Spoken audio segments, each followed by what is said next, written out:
sudah bukan merupakan rahasia lagi bahwa kemajuan ilmu pengetahuan dan teknologi modern telah mengantarkan masyarakat manusia kepada menikmati satu bentuk kehidupan yang lebih mudah dan lebih dekat dengan apa yang mereka harapkan. Dengan kemajuan ilmu dan teknologi, dunia telah dirubah oleh manusia seolah-olah dari sebuah daerah yang kosong menjadi kota-kota yang penuh dengan gedung-gedung pencakar langit. Apa yang bagi manusia yang hidup di masa lampau hanya ada dalam idealisme mereka, sekarang ini sudah bukan merupakan rahasia lagi. Orang telah bertandang ke bulan, dan mungkin dalam beberapa tahun yang akan datang, mereka akan mendarat pula di planet-planet lainnya. Kekurangan tanah pertanian bisa diatasi dengan merubah gurun pasir yang gersang dan tandus menjadi areal pertanian yang subur. Hujan lokal dapat dibuat, kekurangan air bisa diatasi dengan penyulingan air laut melalui proses kimiawi. Penyakit-penyakit akan berkurang dan hidup makin dekat kepada apa yang diharapkan. Pertanyaan yang paling mendasar ialah, sudah sampaikah manusia kepada kebahagiaan? Adalah benar, dengan kemajuan ilmu dan teknologinya, manusia mencoba menyingkap tabir rahasia alam ini. Namun tiap kali tabir rahasia itu terbuka, terbentuk pula misteri-misteri baru yang memerlukan jawabannya. Di pihak lain, kemajuan yang diperoleh itu telah melahirkan satu bentuk kehidupan, di mana manusia mempunyai satu mitos bahwa seluruh persoalan kehidupan bisa dipecahkan dengan otak manusia. Maka aspek-aspek ketuhanan, mistik dan kerohanian mulai ditinggalkan oleh manusia. Saudara-saudara kaum muslimin yang berbahagia, maka sebagai efek dari kemajuan ilmu dan teknologi itu, kita melihat lahirnya kelompok-kelompok manusia yang otaknya penuh berisi ilmu pengetahuan modern, tapi jiwanya kosong dan hampa, merasa tidak puas dengan ini dan itu, walaupun hidup sudah serba ada dan serba cukup. Akibat lainnya ialah kerusakan terhadap alam. Kita maklum, manusia memulai orientasinya dengan tunduk kepada alam. Pada proses selanjutnya, manusia mulai mengadakan adaptasi, penyesuaian diri dengan alam. Dan selanjutnya, manusia mulai mengadakan eksplorasi, penundukan kepada alam, memanfaatkan alam untuk menunjang kebahagiaan yang mereka dambakan. Akibatnya, penggunaan sumber daya alam yang melampaui batas sering merusak alam itu sendiri. Kita ambil satu contoh misalnya. Akibat meningkatnya penggunaan bahan bakar dan penggunaan bahan kimia, maka terjadilah pencemaran udara. Yang ini akan menyebabkan terjadinya hujan asam, yang menyebabkan matinya plankton dan organisme akuatis air. Di sisi lain kita melihat akibat percobaan-percobaan nuklir misalnya, yaitu rusaknya lapisan ozon di atmosfer yang akan menghilangkan perlindungan makhluk hidup terhadap sinar ultraviolet dari matahari, yang pada gilirannya ini akan menaikkan frekuensi daripada penyakit kanker. Ketidakseimbangan alam sering timbul sebagai dampak dari penggunaan sumber daya alam yang berlebihan. Akibatnya akan kembali kepada manusia itu sendiri. Alam memang tidak selalu ramah, memberikan begitu saja apa yang dibutuhkan oleh manusia. Tetapi alam juga bisa kejam kalau sumber daya yang dimilikinya dikuras secara berlebihan tanpa memperhatikan keseimbangan yang ada di dalamnya. Oleh karena itu, marilah kita mencoba melihat gejala-gejala alam yang sering kita dapati di dalam kehidupan ini. Alam merupakan ayat Allah, ayat yang tercipta oleh Allah. Manusia memang diperintahkan untuk memanfaatkan apa yang bisa dimanfaatkan dari alam ini, tetapi dengan tetap menjaga keseimbangan yang tidak akan menimbulkan dampak negatif bagi kehidupan manusia itu sendiri. Gejala alam sering tidak bisa dianalisa, tidak bisa dideteksi oleh kemajuan teknologi yang serba canggih ini. Bulan-bulan terakhir ini, gejala-gejala alam ini sering menimbulkan hal-hal yang lazimnya kita namakan dengan musibah. Gempa bumi di Tarutung yang belum selesai itu diatasi, menyusul dengan tanah longsor di Padang Panjang. Belum selesai tanah longsor diatasi orang, Bengkulu dihantam banjir, puluhan jiwa hanyut tanpa nyawa. Belum lagi bencana alam ini selesai, kebakaran pun timbul di mana-mana. Gejala apa semua ini? Ilmuwan mungkin akan menjawab, oh, kalau terjadi gempa bumi itu gejala alamiah, biasa proses pergeseran kulit bumi. Kalau ada tanah longsor, oh itu karena memang karakter tanahnya yang labil. Salah manusia kenapa tinggal di situ. Mungkin merupakan gejala alamiah, kata para ilmuwan. Mungkin proses pergeseran kulit bumi, kata ahli geologi. Mungkin karakter tanahnya yang memang labil, kata orang yang ahli tanah. Mungkin karena alam sudah bosan bersahabat dengan manusia, kata Ebit. Kalau tidak percaya, silahkan tanya kepada rumput yang bergoyang. Mungkin. Tetapi pada pertemuan kali ini, saya ingin mengajak kita semua untuk melihatnya dengan kacamata agama. Saya katakan tadi bahwa gejala alamiah sering tidak bisa dideteksi oleh ilmu dan teknologi modern. Berbagai macam analisa, berbagai macam kesimpulan diambil orang setelah terjadinya bencana. Sebelum terjadinya bencana tidak ada orang bicara soal itu. Sebelum Tarutung dilanda gempa tidak ada orang cerita macam-macam. Sebelum Padang Panjang dihantam longsor tidak ada analisa orang tentang karakter tanah yang labil. Setelah banjir terjadi, gempa melanda, topan bertiup, barulah analisa pun bermacam-macam. Maka pada kesempatan ini kita akan melihat gejala ini dengan kacamata agama.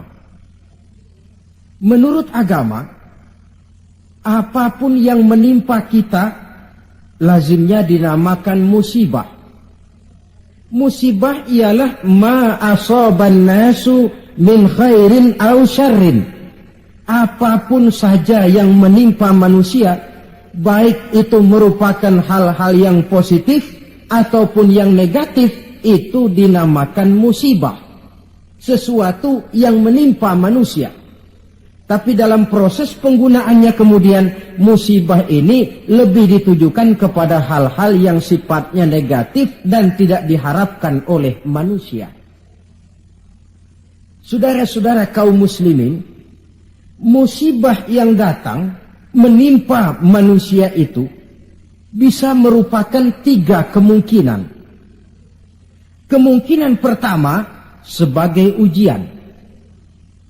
Kemungkinan yang kedua merupakan teguran. Dan kemungkinan yang ketiga bisa juga merupakan azab. Jadi kalau datang musibah menimpa kita, hal pertama yang harus kita teliti, ini ujian atau teguran atau merupakan azab. Kalau musibah itu menimpa orang-orang yang beriman, petani yang rajin sujud tapi sawahnya dihantam wereng, peladang yang rajin beribadah tapi kebun jambunya dimakan ulat misalnya, itu merupakan ujian.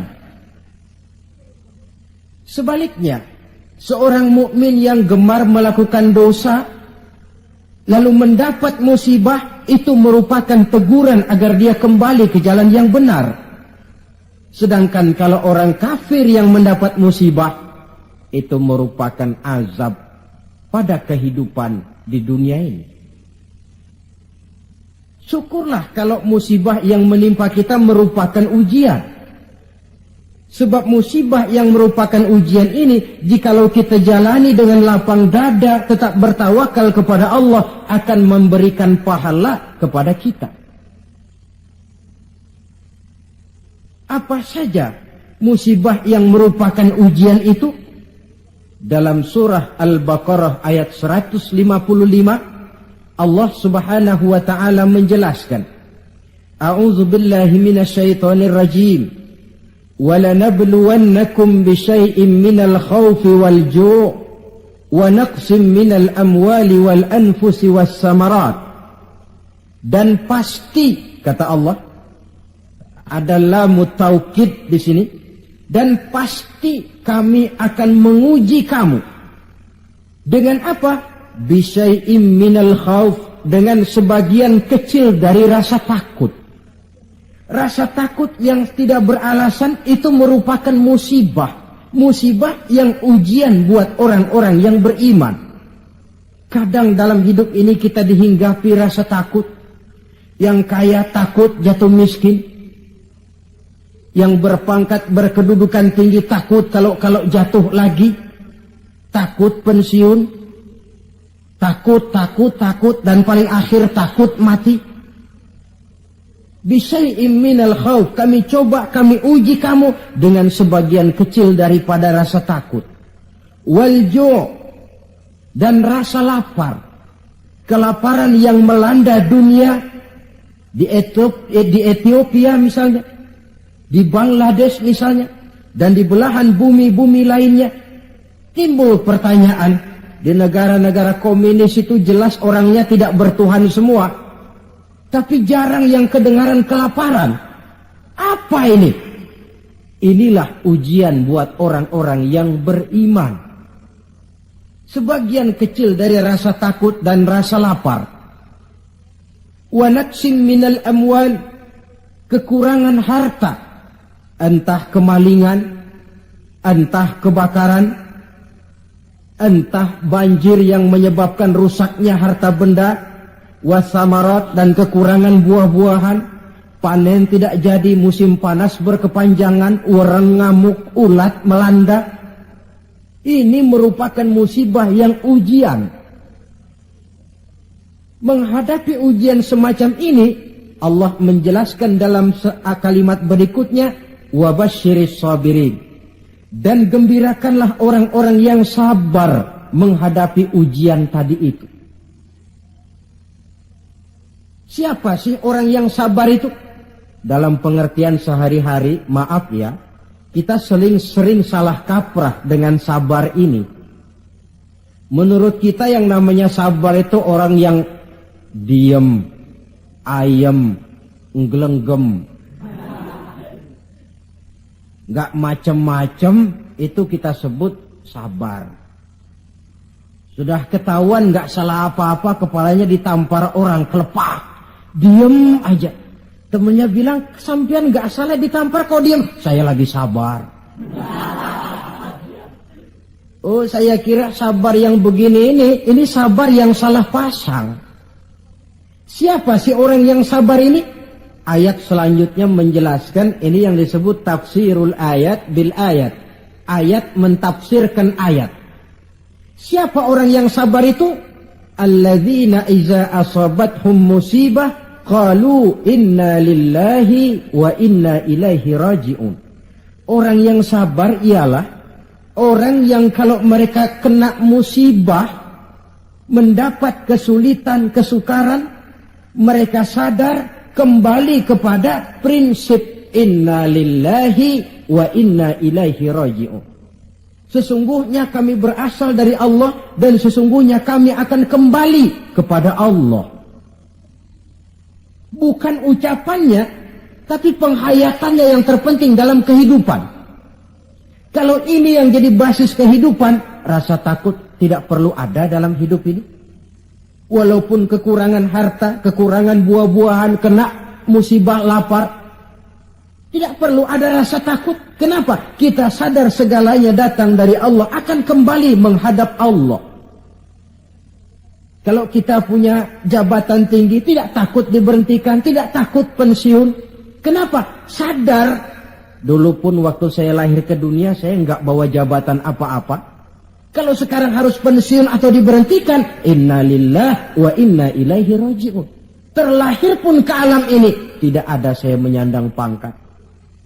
Kan tidak ada bayi lahir di pundaknya lalu jadi kopral. Tidak ada.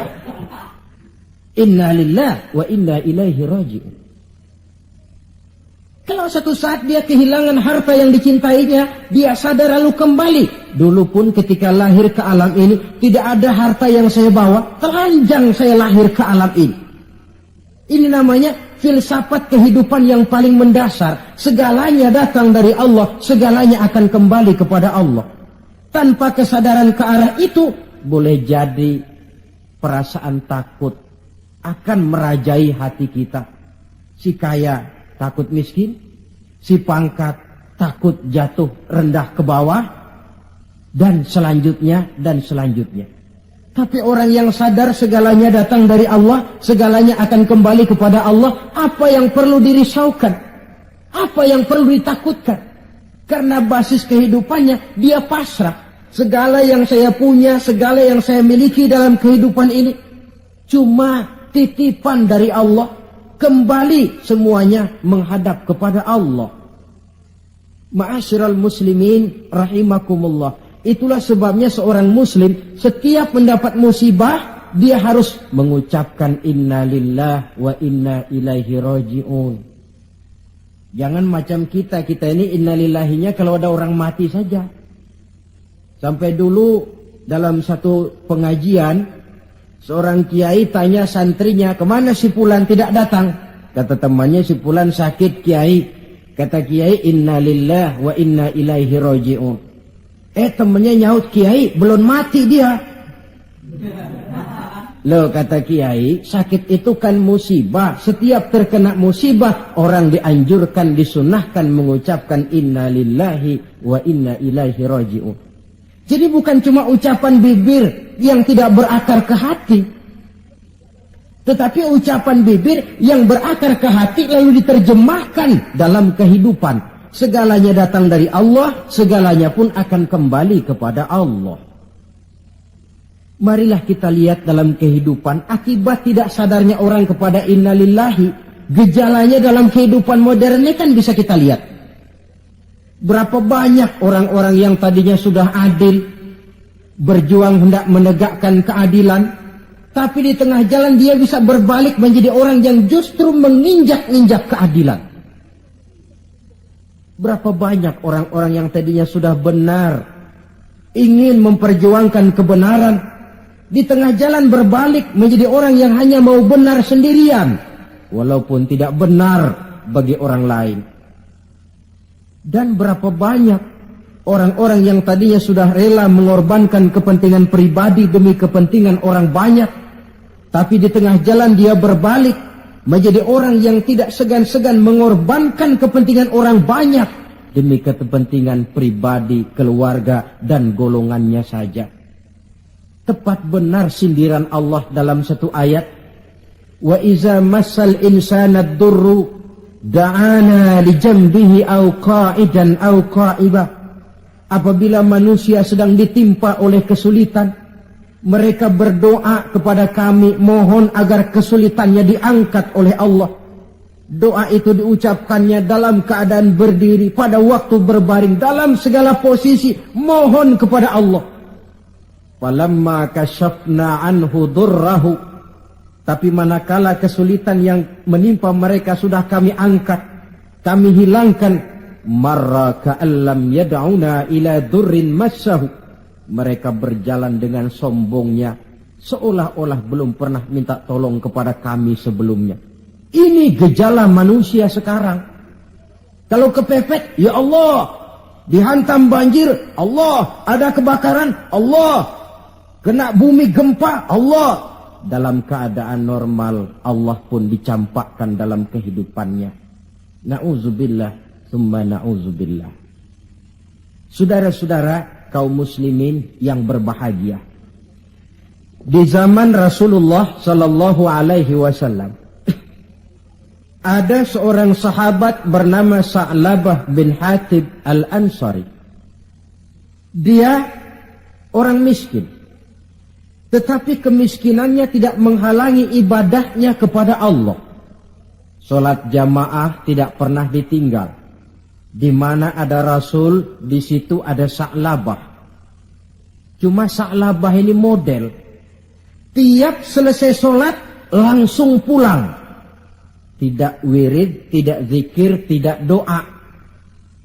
Jadi kalau sahabat yang lain selesai sholat Allahumma antas salam, ini Sa'labah malah Allahumma lantas jalan. Tiap selesai sholat.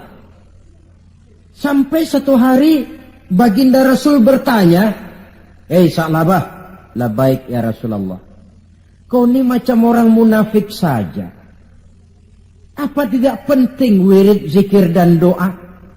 Apa tidak betah kau di masjid?" Sebab orang mukmin di masjid seperti ikan di air. Orang munafik di masjid seperti burung dalam sangkar. Ada enggak burung yang betah di kurungan? Enggak ada, keleperan mau keluar saja. Itu orang munafik di masjid. Panas enggak kerasan. Orang mukmin di masjid seperti ikan dalam air.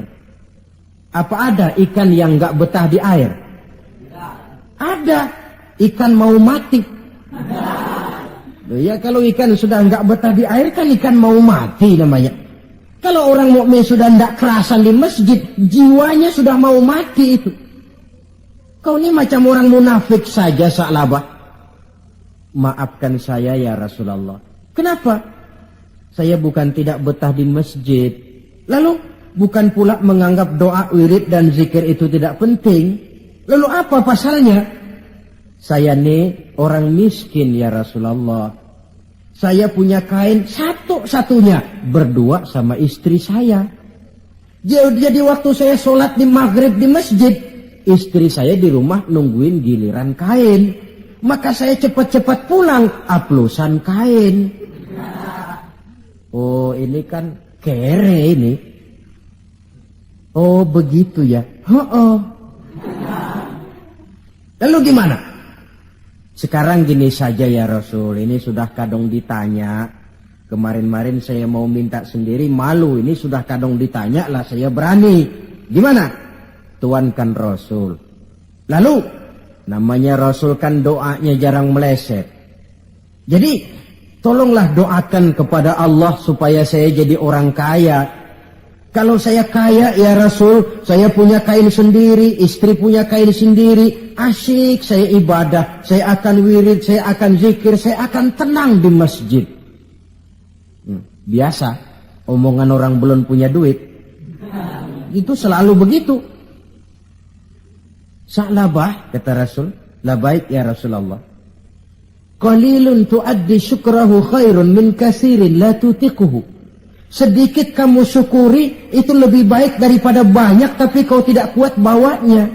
Sedikit kamu syukuri nanti Allah tambah ketimbang banyak tapi kau tidak kuat membawanya, apa gunanya? Kalau memang cuma gelas secangkir dituangi air 1 ember pun lebihnya akan jadi mubazir. Tahu dirilah kita. Begitu ya. Oh ya sudah kalau begitu. Pulang Sa'labah. Besoknya bertemu lagi dengan Rasul. Bagaimana Sa'labah? Sudah ya Rasul. Sudah apa? Sudah saya pikir-pikir. Lalu? Ya syukur sih syukur. Cuma saja kalau kain satu berdua rasa-rasanya repot juga awak nih nak bersyukur. Jadi bagaimana? Sudahlah ya Rasul, doakan saja saya jadi orang kaya lah. Sa'labah, saya ya Rasul.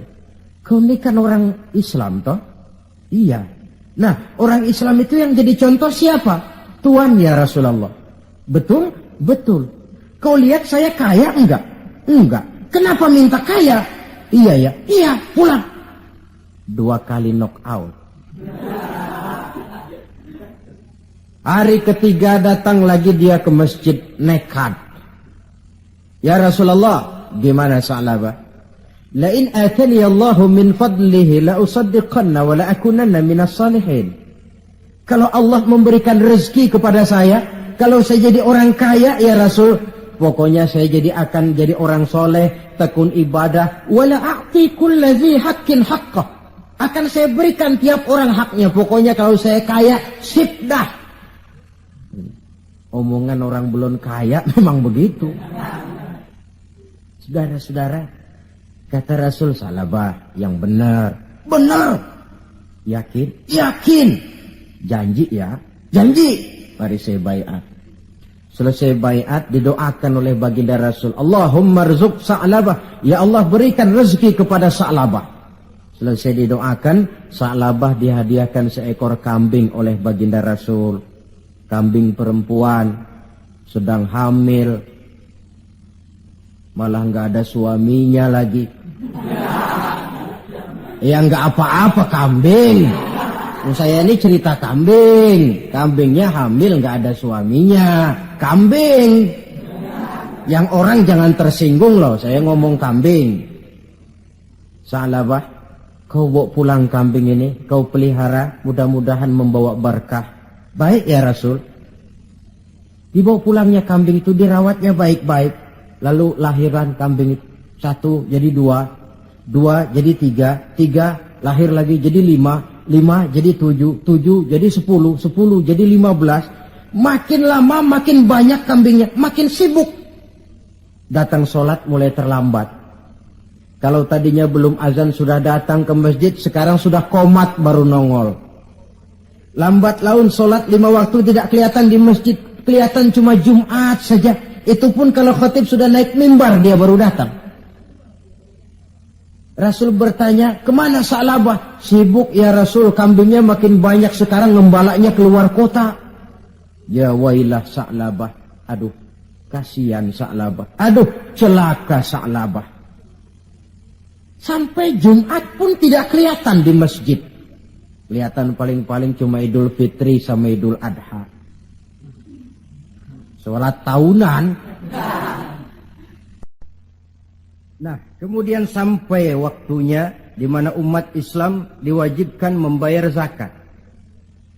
Rasul mengutus utusan, datangi Sa'labah, minta zakatnya. Ketika didatangi ini, Sa'labah berkata, ma hadhihi illal jizyah. Ini jizyah.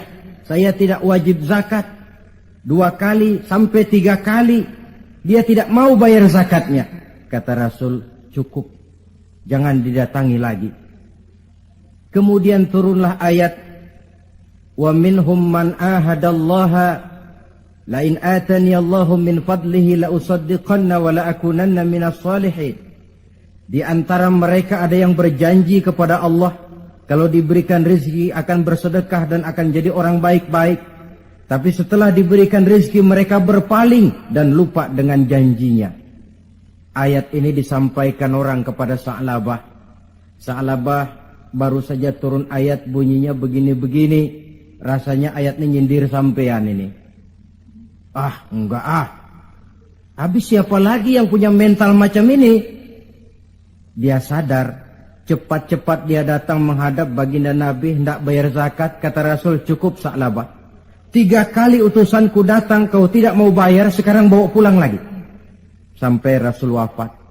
Akhirnya Sa'labah mengalami kebangkrutan di zaman Sayyidina Utsman bin Affan.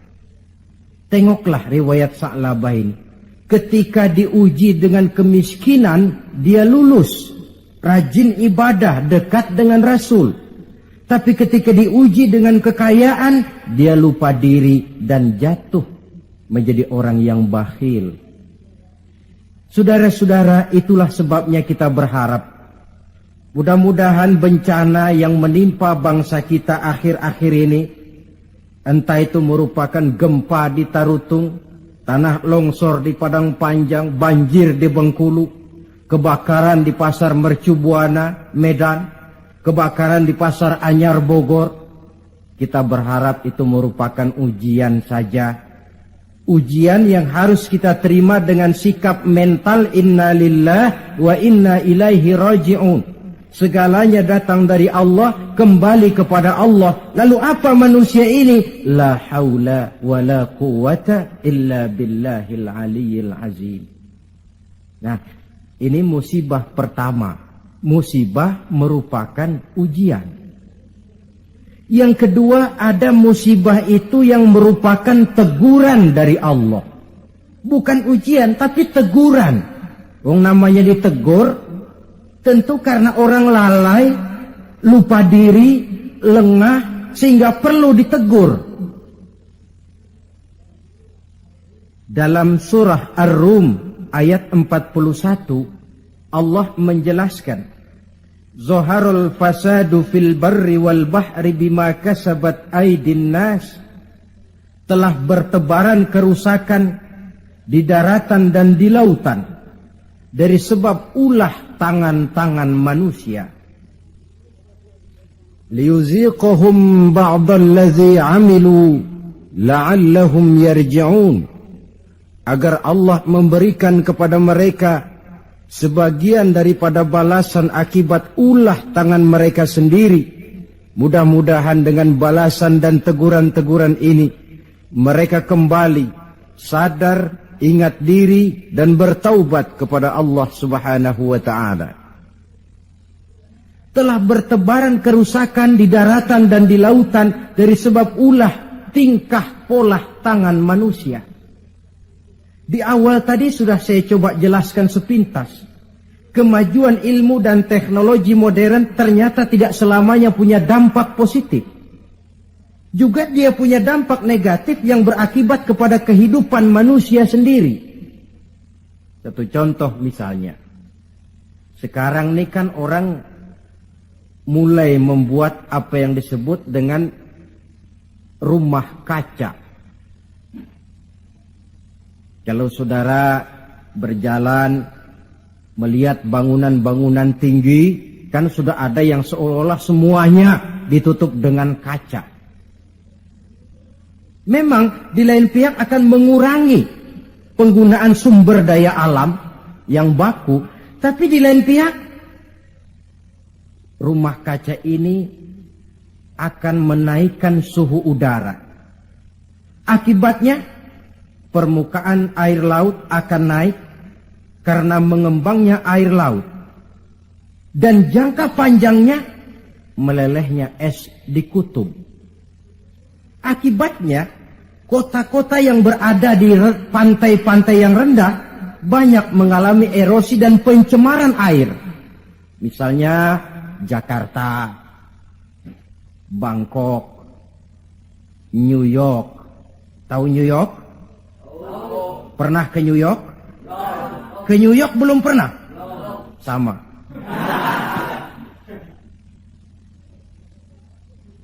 Lalu percobaan nuklir, taruh kata di bawah tanah.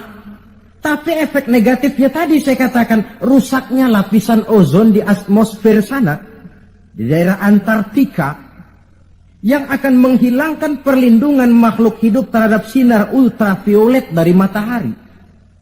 Akibatnya frekuensi penyakit kanker makin meningkat. Keperluan akan bahan bakar menyebabkan manusia menebangi hutan semrawut.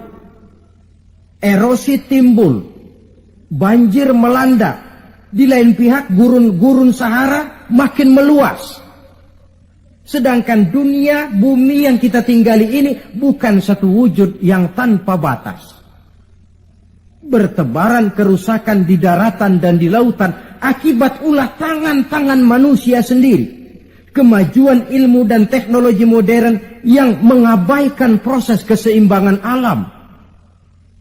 Sunnatullah kata kita orang beragama. Hukum alam kata orang sekuler. Natural of law katanya, bahasa kerennya. Akibatnya manusia sendiri yang merasakannya. Maka musibah-musibah yang datang ini teguran. Manusia, jangan terlalu mengeruk sumber daya alam. Hai manusia, sadar bahwa kemampuanmu terbatas. Hai manusia, ilmu dan teknologi itu merupakan sedikit sekali dari ilmunya Allah. Tidak wajar lalu meloncat menjadi angkuh dan sombong karena temuan-temuan yang didapatinya di dalam penelaahan ilmiahnya. Ini bencana musibah yang merupakan teguran. Atau di dalam satu masyarakat yang maksiatnya merajalela. Yang ma'ruf jalan, tapi yang munkar juga jalan. Artinya 50-50. Majelis taklim ramai, majelis judi pun makmur.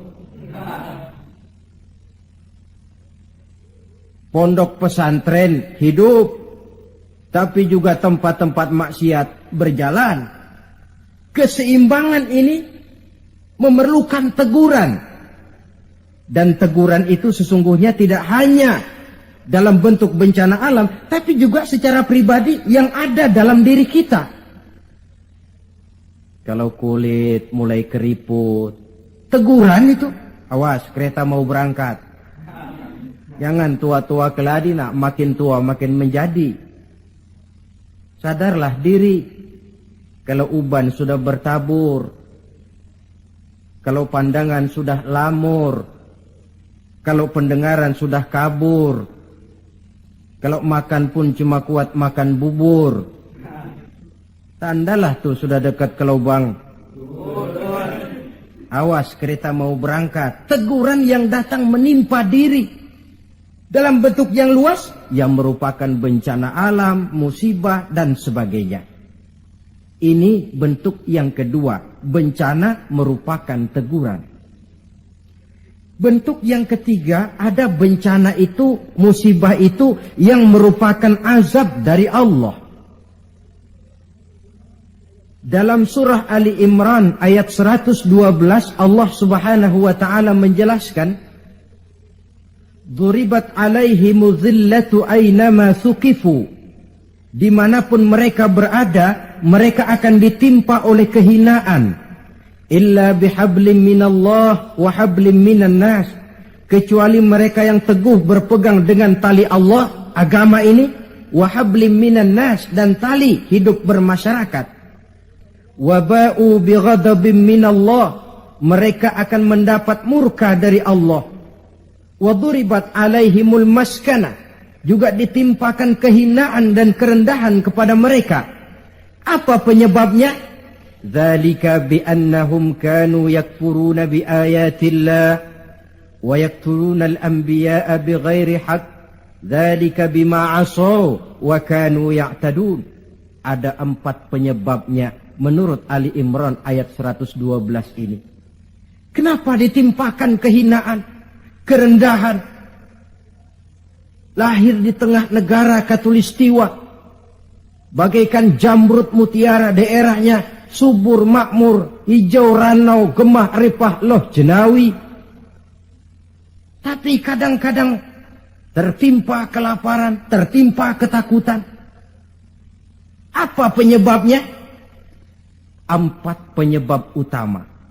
Pertama, yakfuruna bi ayatillah. Mereka ingkar dengan ayat-ayat Allah. Baik ayat yang terucap oleh Allah yang kita namakan wahyu, Al-Quran, atau ayat yang tercipta oleh Allah, alam ini. Mereka ingkar, mereka ambil manfaat dari alam, mereka kuras alam, tapi mereka tidak pernah syukur kepada Sang Pencipta alam. Kalau bahasa kasarnya kira-kira Tuhan kan jengkel.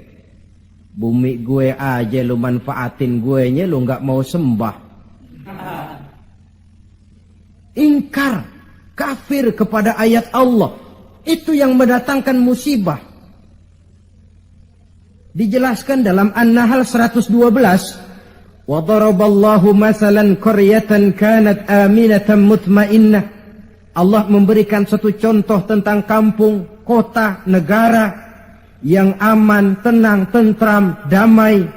Ya'tiha rizquha raghadan min kulli makan. Rizkinya datang dari arah manapun saja. Apa saja ditanam tumbuh menghasilkan buah yang bermanfaat. Air mengalir dengan jernih. Sawah terhampar luas hijau menguning. Rempah-rempahnya tidak terkira lagi. Fakafarat bi'an'umillah. Tapi penduduknya ingkar kepada nikmat Allah. Apa yang terjadi? Fa'azaqahallahu libasal ju'i wal khauf bima kanu yasna'un. Akibatnya Allah hantam mereka dengan kelaparan dan ketakutan dari sebab ulah mereka sendiri. Jadi musibah yang merupakan azab itu datang, penyebab pertamanya orang kufur kepada ayat-ayat Allah. Baik yang terucap oleh Allah, yaitu wahyu, atau kufur kepada ayat yang tercipta oleh Allah, yakni alam yang terbentang ini. Penyebab yang kedua, wa yaqtulunal anbiya'a bighairi haqq. Mereka membunuh para nabi tanpa alasan yang benar. Membunuh nabi. Loh Pak, zaman sekarang kan nggak ada nabi, bagaimana kita mau membunuh nabi? Memang zaman kita tidak membunuh nabi secara fisik karena nabinya tidak ada.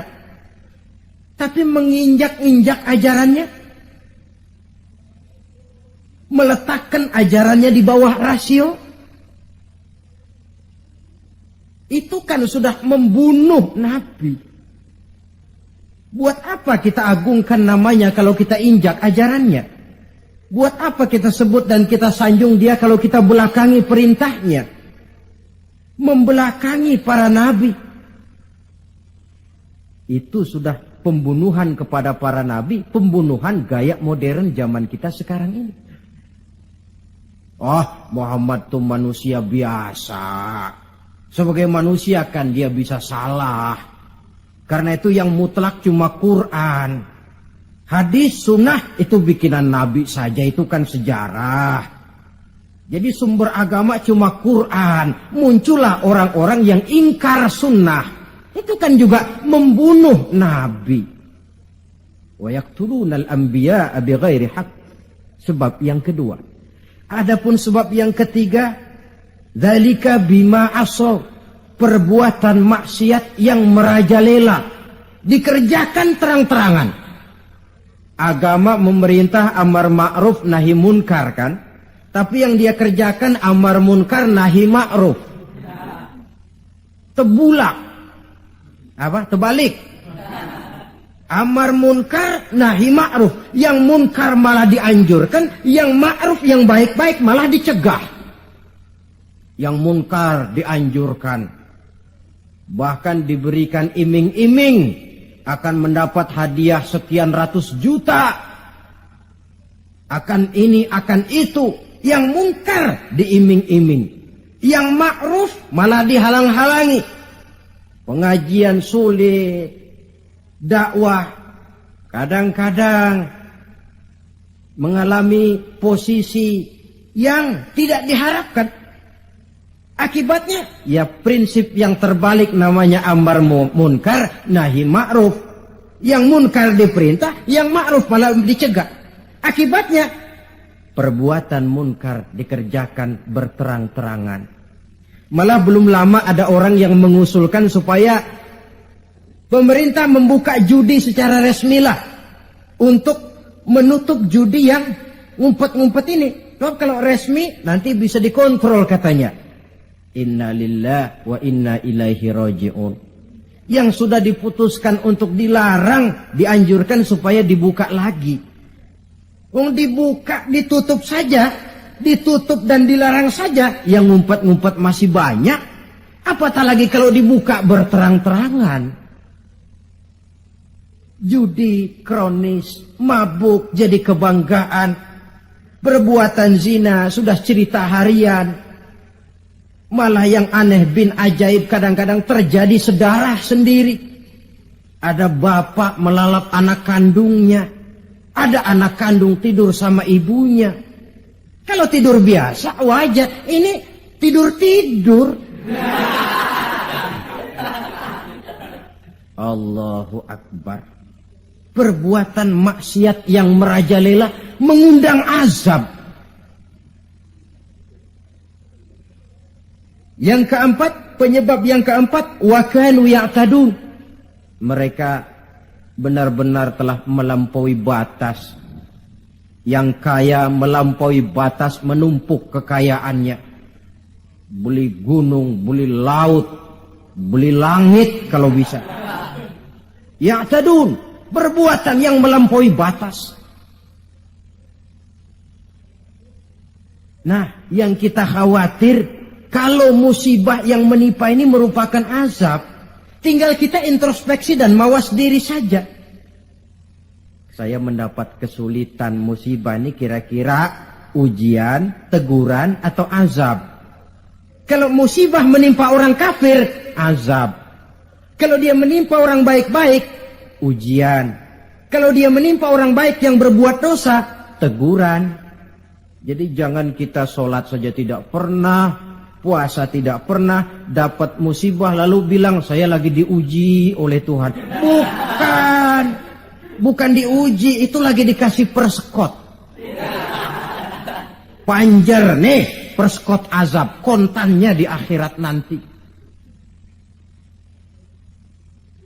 Saudara-saudara kaum muslimin yang berbahagia. Sebagai uraian penutup, apa kunci menghadapi musibah-musibah ini? Dilihat dari segi agama. Saya kemukakan sebuah hadis qudsi yang diriwayatkan oleh Imam Baihaqi dari Anas. Saya kutip dari kitab Mukhtarul Ahadits An-Nabawiyah. Allah Subhanahu wa taala berfirman dalam hadis qudsi ini, "Inni la ahammu bi ahlil ardi azaban." Kadang-kadang kata Allah, aku ingin mengirimkan azab kepada penduduk bumi ini. Jadi kalau logika kita, kalau melihat tingkah pola manusia ini, aku gregetan kata Allah. Pengen aku tumpahkan saja azab kepada mereka, sudah biar habis semua. Inni la ahammu bi ahlil ardi azaban.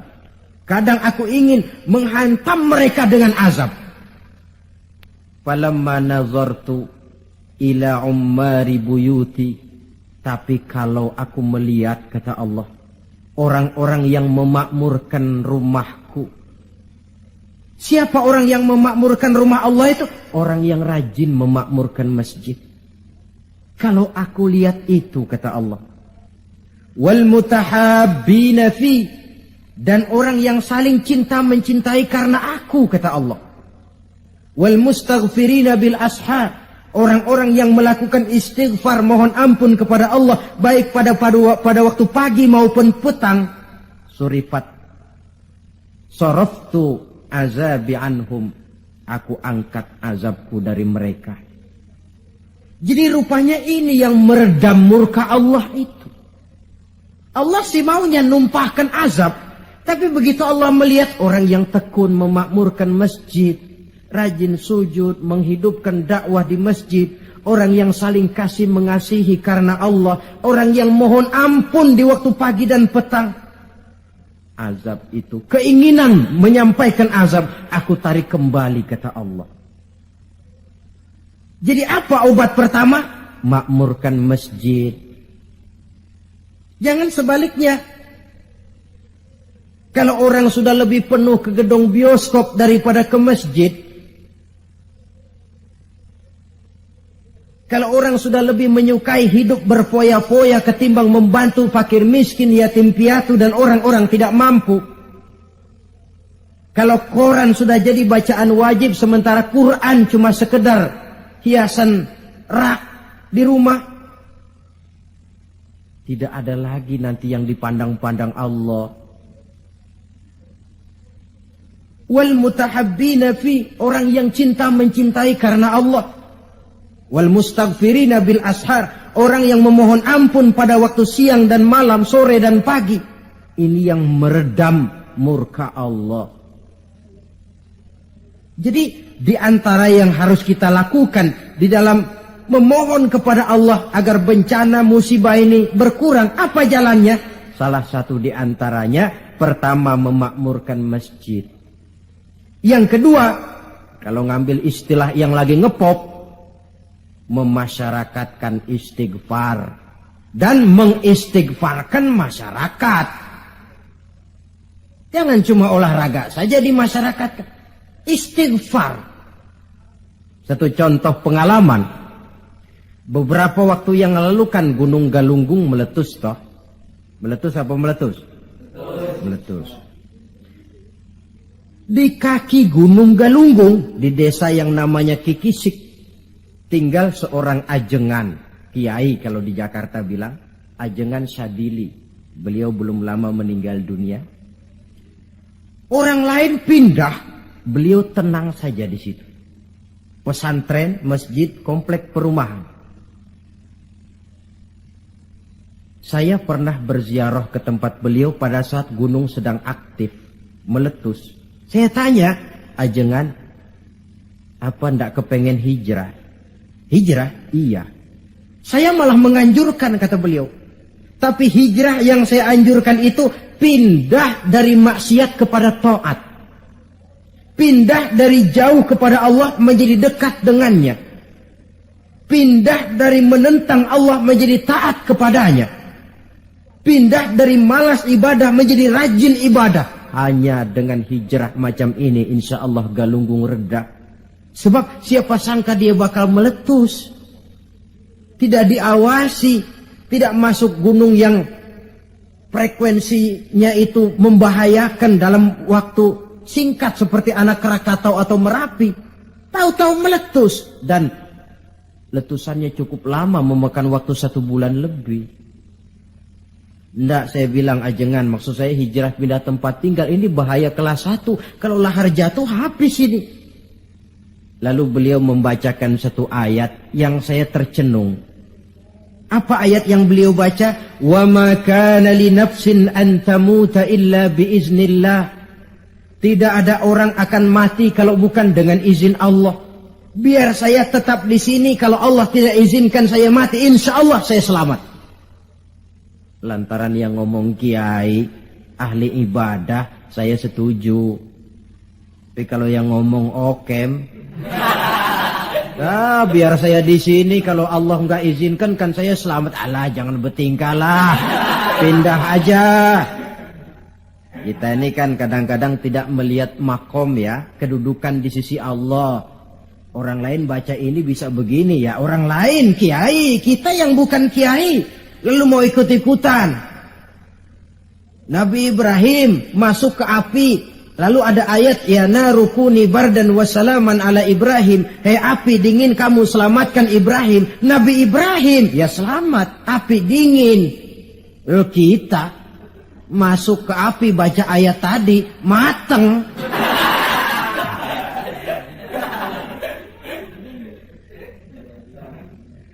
Dan memang lahar yang jatuh itu menyingkir. Rumah Pak Kiai itu dilewati saja oleh lahar, tidak masuk ke dalamnya. Ya Allah, saya teringat hadis qudsi ini.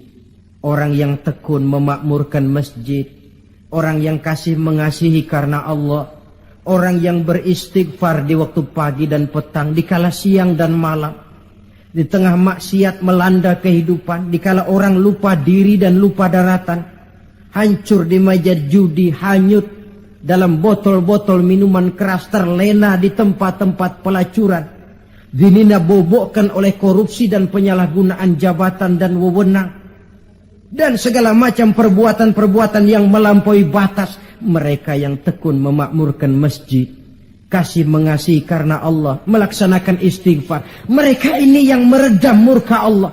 Disadari atau tidak, kita hutang jasa kepada mereka ini. Kalau tidak lantaran mereka, habis sudah digulung bumi ini. Ini menurut janji Allah dalam hadis qudsi. Karena analisa yang kita pegang ini analisa agama. Saya tidak melihatnya dari analisa sosial, politik, kebudayaan, ekonomi. Tidak, memang di luar kemampuan saya. Disiplin agama mengajarkan kita begitu. Dengan kata lain, seharusnya kalau ada orang memakmurkan masjid, itu yang kita bantu. Kasih mengasihi karena Allah, itu yang kita dorong. orang yang melaksanakan istighfar, itu yang kita dekati. Alhamdulillah ya, masih ada yang istighfar. Alhamdulillah ya, masih ada yang memakmurkan masjid. Jangan, alah orang gaek lah, orang tua kertu kerjanya cuma megang-megang tasbih saja. Apa sih bisanya? Cuma istighfar saja. Istighfar ini yang meredam murka Allah. Alah, kerjanya main di masjid mulu, taklim khutbah, apa itu? Ini yang meredam murkanya Allah. Bahkan dalam hadis lain, laula suyukhun rukka wa bahaimun rutta. Kalau tidak karena orang tua yang rajin sujud, kalau tidak karena binatang melata yang mencari makan, kalau tidak karena bayi yang menyusui, la sabba alaihim azaban sabba. Akan aku timpakan azab kepada mereka sehebat-hebatnya. Bayi yang masih menyusui, yang masih bersih dari segala dosa, yang masih punya masa depan, orang-orang tua yang rajin sujud kepada Allah, ini peredam murkanya Allah.